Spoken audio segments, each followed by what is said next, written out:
नमस्कार मित्रों, कैसे हैं आप लोग? बढ़िया। चलिए, और इलेक्ट्रिक इंजीनियरिंग के लिए AEE का एग्ज़ाम जो NR में होने वाला है अगले महीने, उसका प्रैक्टिस सेट सॉल्व कर लेते हैं। इस सेट में हम 1 से 20 तक सवाल सॉल्व करेंगे और जो ऑप्शन है, विशेषकर जो ऑप्शन सही है उसके बारे में कुछ विशेष जानकारी प्राप्त करते हुए। पहला है, overlap provide eight SSP is. SSP पे प्रदान किया गया ओवरलैप को क्या कहते हैं? UIOL। दूसरा है IOL। तीसरा है न्यूट्रल सेक्शन। चौथा है सेक्शन इंसुलेटर विथ आइसोलेटर। इसका सही उत्तर है 1। इसका सही उत्तर है IOL। IOL का मतलब होता है इंसुलेटेड ओवरलैप। इसका प्रयोग किया जाता है अलग अलग सेक्शन में बांटने के लिए। SSP में दो सप्लाई को अलग रखने के लिए इसका प्रयोग किया जाता है IOL का। UOL के बारे में समझ लीजिए। UIOL का मतलब होता है अनइंसुलेटेड ओवरलैप। दो तारों के बीच कोई इलेक्ट्रिकल गैप नहीं होता है और तारों की लंबाई बढ़ाने के लिए UIOL का प्रयोग करते हैं। चलिए अगला सवाल सॉल्व करते हैं।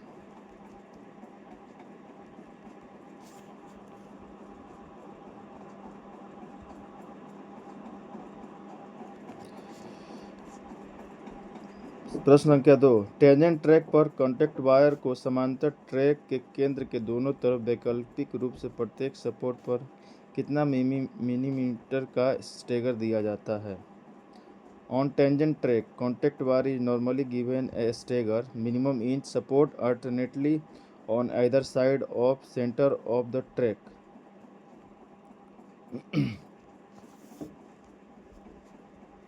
कॉन्टैक्ट वायर जो होते हैं वो जिग तरीके से लगे रहते हैं, ऐसे ऐसे, ताकि पेंटोग्राफ एक जगह से खींचे नहीं। ठीक है, इस जिग तरीके को ही स्टेगर बोला जाता है। और ये दोनों तरफ का स्टेगर जो होता है ±200 होता है। और अधिकतम स्टेगर जो कर्व पर होता है वो ±300 होता है। याद रखिएगा, ये 200 जो है समान स्टेगर होता है जो सीधी लाइन पे होते हैं, और कर्व पे अगर होगा तो ये 300 का स्टेगर दिया जाता है, 300 mm पर। इसका सही उत्तर है 202।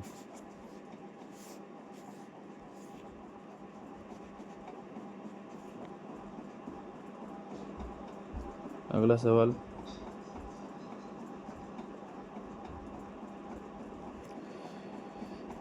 प्रश्न संख्या 3। Horizontal distance between centre line of the track and nearest face of the mast is known as.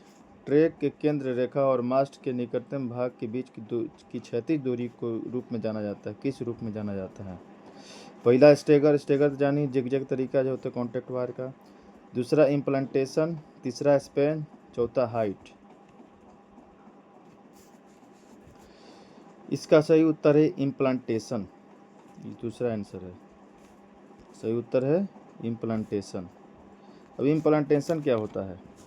जो ट्रैक होती हैं लाइन, ठीक है, लाइन के सेंटर से जो OHE के खंभे लगे रहते हैं, ठीक है, ये इस दूरी को, जो ट्रैक के सेंटर से जो कंस्ट्रक्शन काम होता है उसको इम्प्लांटेशन बोलते हैं। ठीक है, इसकी कुछ मानक दूरियां भी होती है जो बताई जाएगी। प्रायः 3 मीटर होता है। जैसे सिग्नल जो है ट्रैक के सेंटर से 2.5 मीटर की दूरी पर होता है और OHE का खंभा जो है 3 मीटर की दूरी पर होता है, ये ध्यान रखिएगा। अगला सवाल।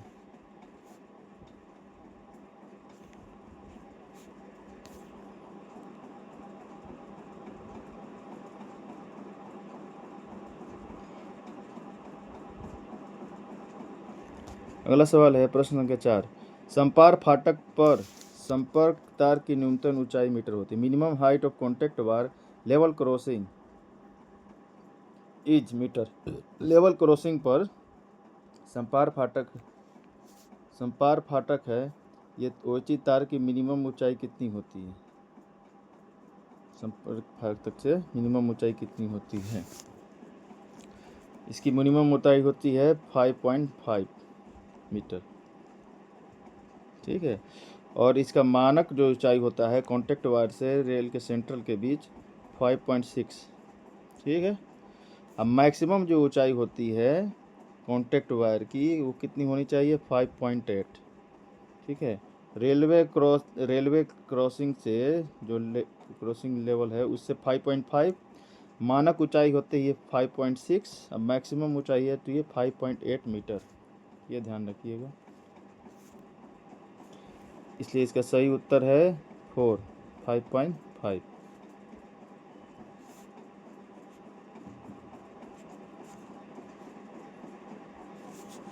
अगला सवाल,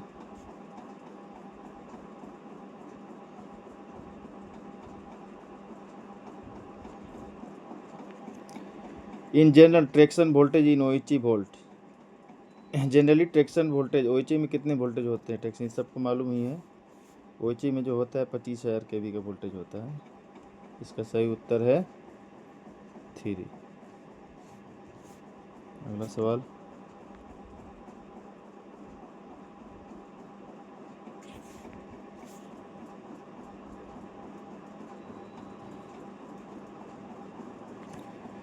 full form of EIG.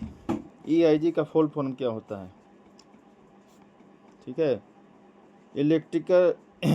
Electrical examination of government of India, electrical investigation to government of India, electrical inspector to government of India, none of this, मतलब इनमें से कोई नहीं। प्रश्न संख्या 6 है। ईआईजी जो है, ईआईजी, इसका सही उत्तर है electrical inspector to government of India. ये प्रायः किसी भी जोन में जो होता है electrical inspector government of India किसे बनाया जाता है, जोन में या रेलवे में जो PCEE, principle of electrical engineer, chief electrical engineer जो होता है वही ईआईजी के रूप में डिपोट किया जाता है। ध्यान रखिएगा, इम्पोर्टेंट सवाल है।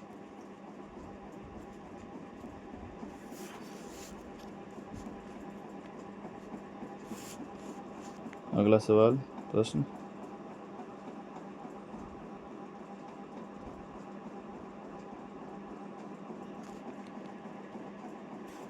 प्रश्न के साथ, एस्काडा ACADA का फुल फॉर्म क्या होता है, secondary control and data analysis first, दूसरा sensor control and data analysis, तीसरा supervisory control and data acquisition, चौथा इनमें से कोई नहीं। इसका सही उत्तर है supervisory control and data acquisition. Escada system जो है कंट्रोल में होता है, हर डिवीज़न के कंट्रोल में ये सिस्टम लगा रहता है एस्काडा, जिससे ये पूरी सुपरवाइजरी करते हैं वही चीज़ से संबंधित ट्रैक पर। इसका सही उत्तर है supervisory control and data acquisition.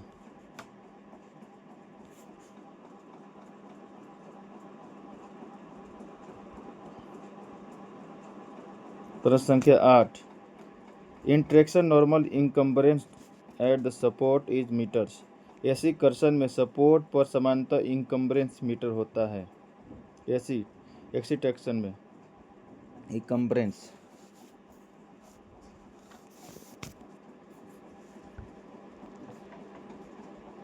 Encumbrance क्या होता है, इनकम्बरेंस कैटेलरी वायर और ये कॉन्टैक्ट वायर, ठीक है।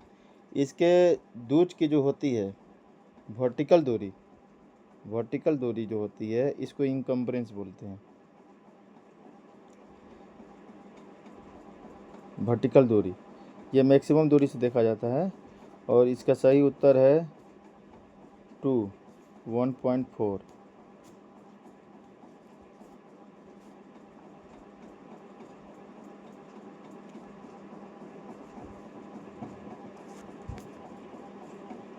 सही उत्तर है 1.4 metre.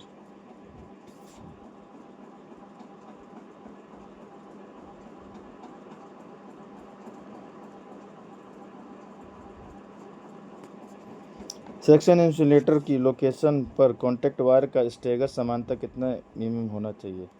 At the location of section insulator stagger contact wire normally should be 0, 200, 300, 380।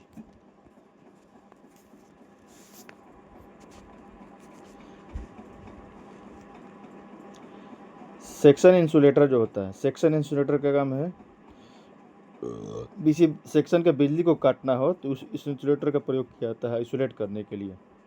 Section insulator, इसलिए स्टेगर वहाँ पर नहीं रहता है, वहाँ बिल्कुल प्लेन ऐसे सीधा रहेगा, कोई जिग जग सिस्टम नहीं रहता है, इसलिए उसका स्टेगर हो गया 0। सही उत्तर है 0। स्टेगर जान गए ना, मानक स्टेगर 200 और मैक्सिमम 300, ठीक है, प्लस माइनस।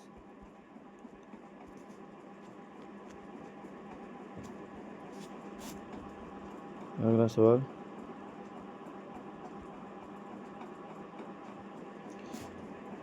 एसी कर्षण में OHE के कंडक्टर के बीच इंसुलेटेड ओवरलैप में दूरी रखी जाती है। In AC traction distance between two OHE conductor insulated overlap kept in, कितनी दूरी रखी जाती है?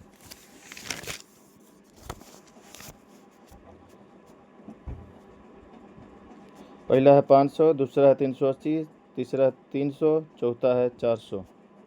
इसका सही उत्तर है 500। सही उत्तर क्या है? ए 500। सामान्यतः दो OHE के बीच की क्षैतिज दूरी जो होती है, दो OHE के बीच की क्षैतिज दूरी होती है 500 mm, ठीक है। और ये दूरी जो होती है मिनिमम कितनी होती है? 380 mm, ये मिनिमम दूरी होती है। आमतौर पर इसको 3 स्पैन या 4 स्पैन के बीच बनाया जाता है। ये सब डेटा ध्यान रखिएगा, आगे प्रश्न में आ सकते हैं।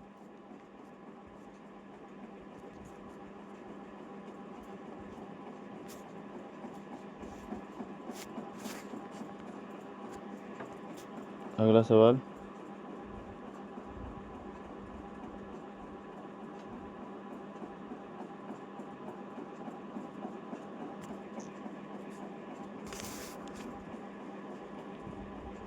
Combined earth resistant 25 kV TSS should not be more than कितना ओम?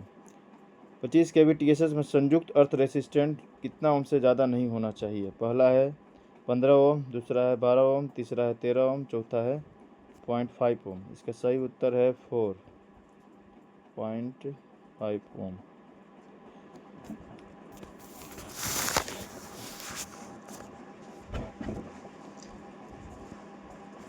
पॉइंट 5 ओम ही क्यों रखा जाता है?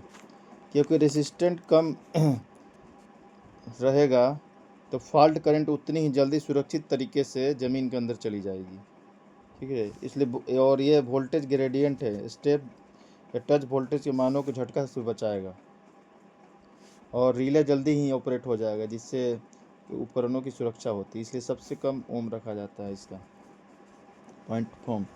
ये किसके लिए है? कंबाइंड के लिए, याद रखिए ये कंबाइंड है। अगर अकेला हो, इंडिविजुअल हो, तो उसका कितना होगा? अकेला अगर है, ठीक है, अकेला है TSS में तो उसका 10 ओम होगा इंडिविजुअल के लिए। अगला सवाल,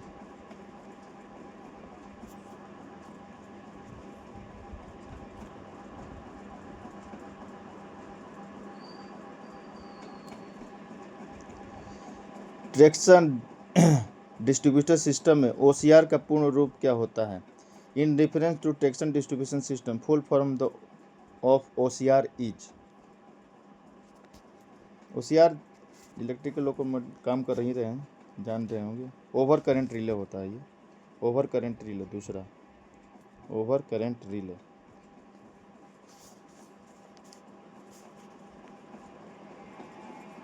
ये OCR कहाँ कहाँ लगता है? अब सवाल आ गया, ये OCR कहाँ कहाँ लगता है? देखिए TSS में लगेगा,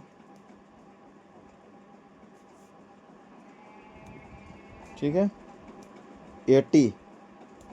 AT क्या है? ऑक्सिलरी ट्रांसफार्मर है, सिग्नलिंग और लाइटिंग के लिए जो प्रयोग करने वाला ट्रांसफार्मर है, स्टेशनों पे जो प्रयोग किया जाता है उसको एटी बोलते हैं, ऑक्सिलरी ट्रांसफार्मर। और एक होता है पीएसआई। पीएसआई क्या है? Power supply installation. इसमें भी ओसीआर का प्रयोग किया जाता है।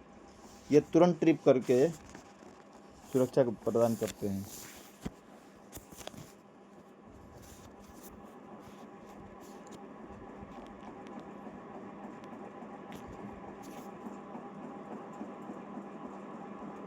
अगला सवाल,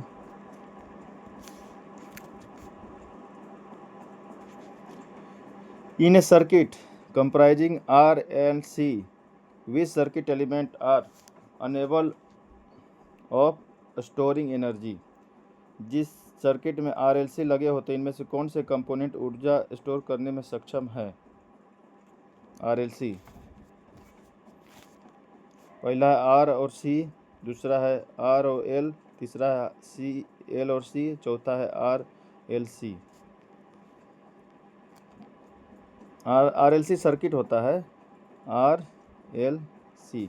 देखिए इसमें प्रश्न में ही उत्तर है। आर क्या है? रेसिस्टेंस है। ये तो ऊर्जा स्टोर नहीं करेगा, नष्ट करेगा।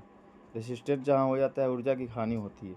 एल इंडक्टेंस, ठीक है, और सी कैपेसिटर, ये भी ऊर्जा स्टोर करता है और एल भी करता है, चुंबकीय क्षेत्र जो होता है। इंडक्टर क्या है? Magnetic field. जैसे किसी कॉइल में अगर कॉइल है, इसमें करंट की प्रवाह करते हैं तो इसमें चुंबकीय क्षेत्र पैदा हो जाता है जो करंट के प्रवाह को विरोध करता है और चुंबकीय ऊर्जा को रोकता है, ठीक है। कैपेसिटर जो है, कैपेसिटर कैपेसिटर कैपेसिटर जो है, इधर कैपेसिटर ये वोल्ट होते हैं, ठीक है। ये विद्युत आवेश इसमें जमा हो जाते हैं, प्लस इधर माइनस, ठीक है। इसके बीच में जो होती है एनर्जी जमा हो जाती है, ये कैपेसिटर है। मतलब कैपेसिटर में जमा होगा, स्टोर होगा और इंडक्टेंस में जमा होगा। कैपेसिटर में क्या होता है? वोल्टेज के रूप में एनर्जी जमा होती है और इंडक्टेंस में करंट के रूप में एनर्जी जमा होती है, ये ध्यान रखिएगा।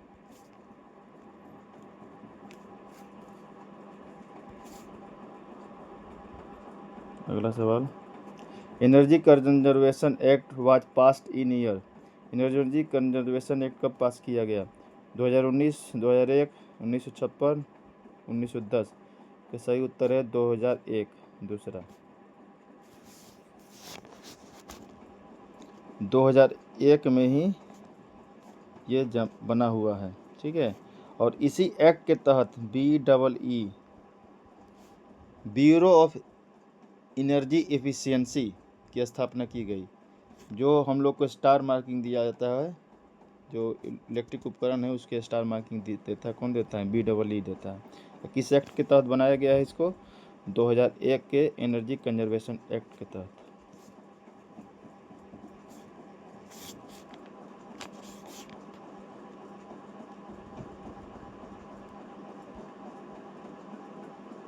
फ्यूज वायर की रेटिंग व्यक्त की जाती है। फ्यूज वायर जो होती है उसकी रेटिंग किस में व्यक्त की जाती है?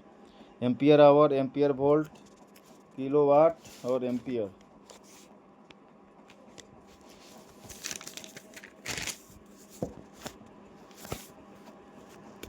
इसका सही उत्तर है एम्पियर में। इसका सही उत्तर क्या है? 4 एम्पियर।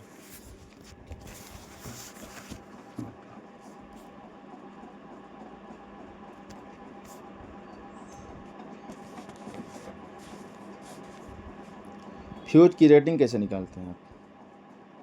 फ्यूज की रेटिंग कैसे निकलती है? पावर जो वाट में होता है, वोल्ट, ठीक है, मल्टीप्लाई 1.25, इससे फ्यूज की रेटिंग निकलती है। फार्मूला है फ्यूज की रेटिंग निकालने का। पावर जो वाट में होगा, वोल्टेज जो वोल्ट में होता है, मल्टीप्लाई 1.25, ठीक है, फ्यूज रेटिंग का फार्मूला है ये। और निकाला किस में जाता है? एम्पियर में।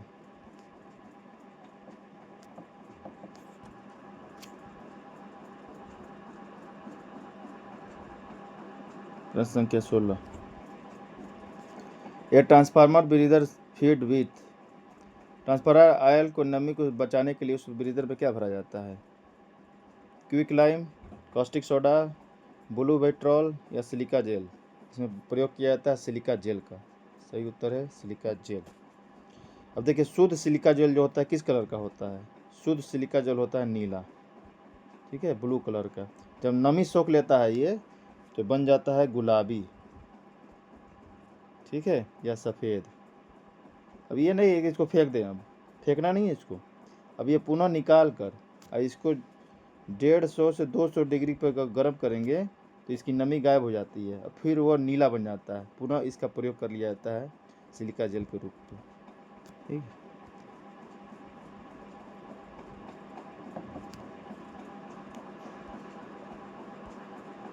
अगला सवाल है 17 number, full form of MCCB। MCC का फुल फॉर्म क्या होता है?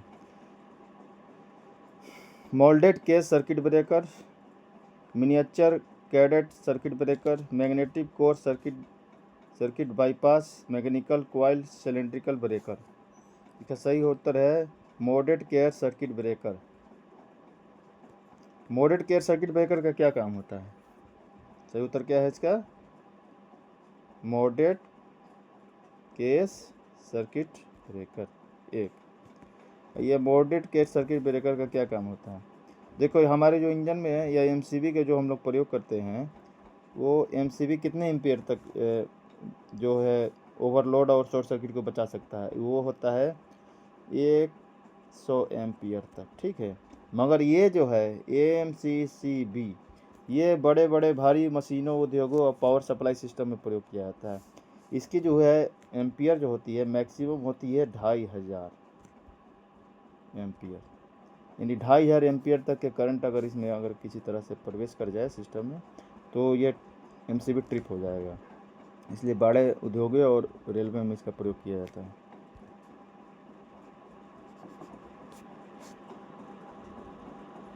प्रश्न संख्या 18,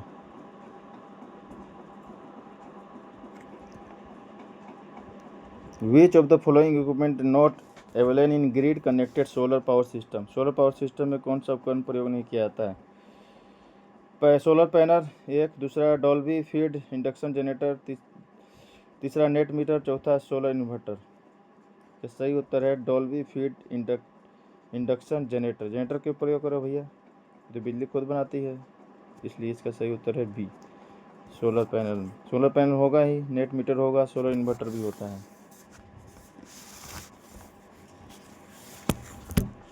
सही उत्तर है दूसरा, डॉल्बी फीड इंडक्शन जनरेटर। 19 नंबर सवाल, harmonics in transformer result in. Transformer में हार्मोनिक्स होने के फलस्वरूप इसमें से क्या होता है? कोर लॉस बढ़ जाते हैं, I2R मतलब I2R लॉस बढ़ जाते हैं, दूसरा है। तीसरा है कम्युनिकेशन सर्किट में इलेक्ट्रोमैग्नेटिक इंटरफेरेंस होने लगता है, और सभी विकल्प सही है। इसका सही उत्तर है सभी विकल्प सही है, ठीक है। ट्रांसफार्मर में जो है वोल्टेज और करंट के वेव की विकृति हो जाती है। ट्रांसफार्मर में क्या होता है? वोल्टेज करंट के वेव फॉर्म की विकृति हो जाती है, चेंजिंग आ जाता है। इसलिए इसमें कॉपर लॉस, आयरन लॉस भी बढ़ जाता है, कोर सैचुरेशन बढ़ जाता है। कोर सैचुरेशन का मतलब होता है कि अधिक करंट खींचना, ट्रांसफार्मर अधिक करंट खींचती है, हमिंग की आवाज़ आती है, न्यूट्रल करंट भी बढ़ जाता है और इंसुलेशन खराब होने लगता है। इसको सही करने के लिए क्या प्रयोग है? हार्मोनिक्स जो आता है ट्रांसफार्मर को सही करने के लिए हार्मोनिक फिल्टर का प्रयोग करेंगे, के रेटेड ट्रांसफार्मर का प्रयोग करेंगे और डेल्टा वाइंडिंग करेंगे। 3 तरह से इसकी सुधार की जाती है। अगला सवाल, इस सवाल नंबर 20 ये अंतिम प्रश्न है। VVVF drive produce output of speed torque control of motor. Motor की स्पीड टॉर्क को कंट्रोल करने के लिए VVF का ड्राइव आउटपुट उत्पन्न करती है।